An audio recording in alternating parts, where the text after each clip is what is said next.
Grogan took full advantage. He quickly added another point, and when Philip Austin followed suit, the gap was down to 2. Dublin did have another goal chance late in the half, but O'Gara's effort flashed wide, and John Evans' men were still right in contention at the break. They kept in the hunt as the second half started, and Sweeney's score 5 minutes in did leave just a single point between the sides.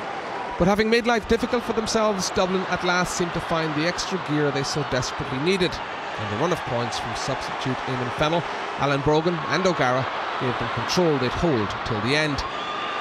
Austin did post a rare tip reply, but Dublin then added another 5 unanswered points to have this one well wrapped up by the hour. In fact, it could have been worse for the Munster men, but for Paul Fitzgerald's denial of O'Gara. Bernard Brogan's 7th point of the day left 8 between the sides, and though Rory O'Carroll was needed to quell any faint hopes of a late tip rally, Macaulay, Alan Brogan and Conal Keeney added further points before the final whistle to maintain that advantage at full time. Job done then for Dublin at Croke Park, but surely far tougher tasks lie ahead. The scoring today was a lot better than the last day, but I think we have to up ourselves defensively. We're still not tight enough defensively. It's as simple as that. They fought out there today. They didn't fight against Meath and Wexford, so I was happy from that respect. And it's nice for Gilroy to see that these young lads are coming into it and they're going at it in the right approach. That was a strong enough showing from a lot of fellas there today. We made a lot of mistakes, but I think that was down a lot to the conditions, and I think we may have more of a settled team now going forward. National League Division 1 winners and last year's beaten All-Ireland finalist Cork will have to go through the qualifiers if they're to make it back to Croke Park this year. But yesterday they had no difficulty in disposing of Division 3 side Cavan, who they last met in the Championship in the 1967 All-Ireland semi-final. Playing in their first ever home qualifying match, the determined Rebel County side showed they meant business from the throw-in, as following this 6-man move, 19-year-old Kieran Sheehan kicked his side ahead after just 20 seconds. The Cork forwards leagued well, taking their scores with ease. This effort from Colm O'Rourke, one of his 4 scores. Daniel Goulding celebrated his 24th birthday this week by making it 7 goals and 57 points in the Championship, as he contributed 8 points on the afternoon from frees. Cavan's frustration was evident by this challenge from Kieran Galligan and Fenton Gould. Sheehan slotted over another score from a difficult angle, but Cavan's travelling supporters were heard when substitute Cian Mackey got their first point right on the half-time whistle. As conditions deteriorated, matters got worse for the Ulster County, as half-forward Gareth Smith was shown a second yellow card by Wexford referee Still Doyle for this rash challenge on the unfortunate Gould. Cork put the icing on the cake with a superb goal from centre-forward Pearse O'Neill, his powerful shot flying past Fintan Riley. A couple of Ronan Flanagan scores were mere consolations for Tommy Carr's men, as the home squad finished strongly. Gould getting reward for his earlier punishment with a fisted score, and Ballincollig clubman Patrick Kelly finished a good afternoon for him with his 3rd point of the day, with experienced substitute Derek Kavanagh kicking the final point in what was an emphatic scoreline at the end, as it finished Cork 1 goal and 19 points, Cavan 4 points. Well, I suppose sport is funny. Like, you know, I mean, the reality is that Cavan team is a much better team than played there today. I saw them 2 weeks ago against Wicklow. You know, when they had the performance of the Championship, being down 7 points and 13 men against 15. You know, to be fair to those lads, they just didn't do themselves justice there today. And you know, that happens to us all. We're all well aware of that. So you know, there'll be another day.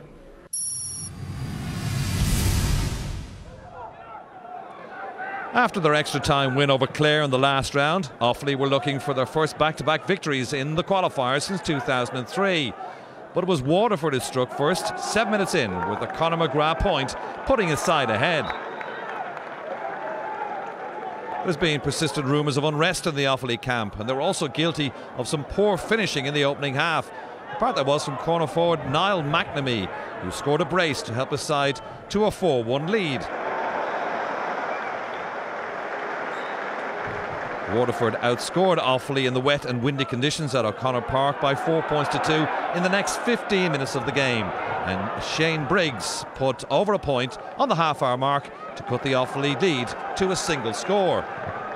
Offaly, though, hit back in the remaining minutes of the half, and Ken Casey cut in from the left-hand side before fisting the ball over from a tight angle to leave it 9 points to 6 to Offaly at the half-time break.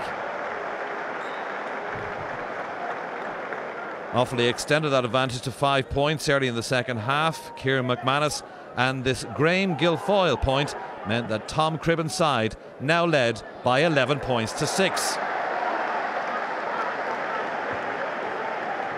Two Gary Hurney-Freeze cut the gap to 3 again, but Offaly were well in control.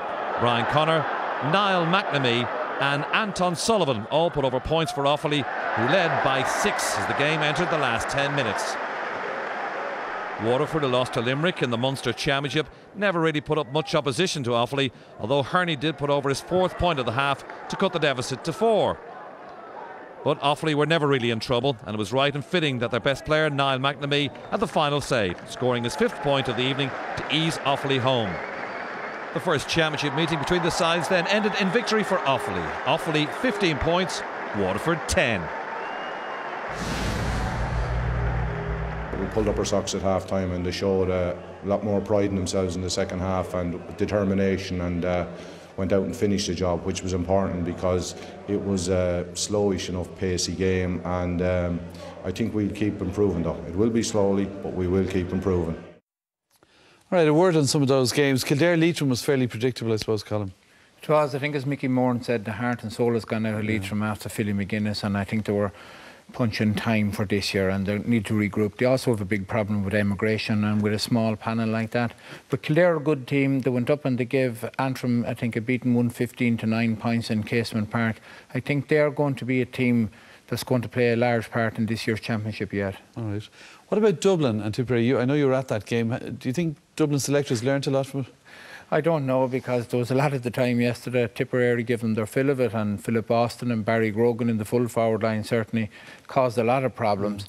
I see Pat Gilroy there saying that maybe as they go forward they'll know their best team, but it didn't appear like that yesterday. Again, there was a lot of chopping and changing, a lot of changes at the start, and again bringing on Conal Kinney, Barry Cahill, you know, players like that. So what Pat Gilroy has is quite a big panel, but it doesn't seem to have settled on what the best 15 is yet. Maybe they're working on the basis that, you know, the team that finishes the game is just as important as the team that starts. All right then.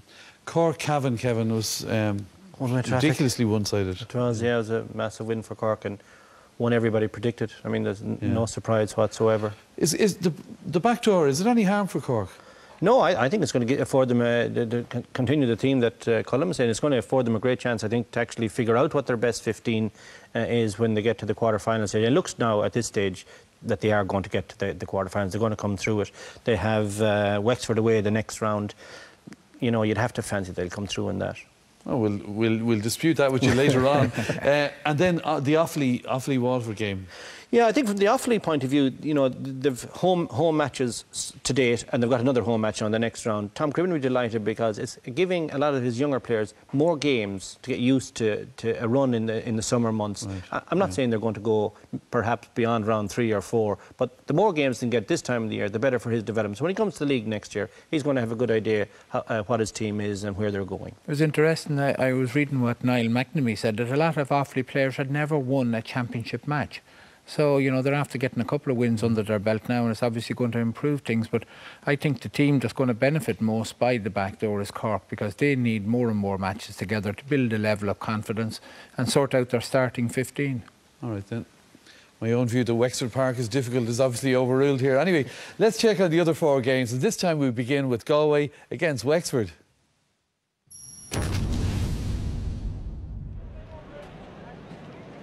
Saturday, July 10th, 2010 will not be remembered by Galway people with any fondness.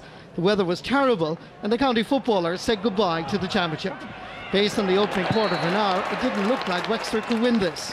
Warwick Joyce was masterful at full forward and had 4 points on the board within the first 10 minutes. Clearly he was the potential match winner for the tribesmen.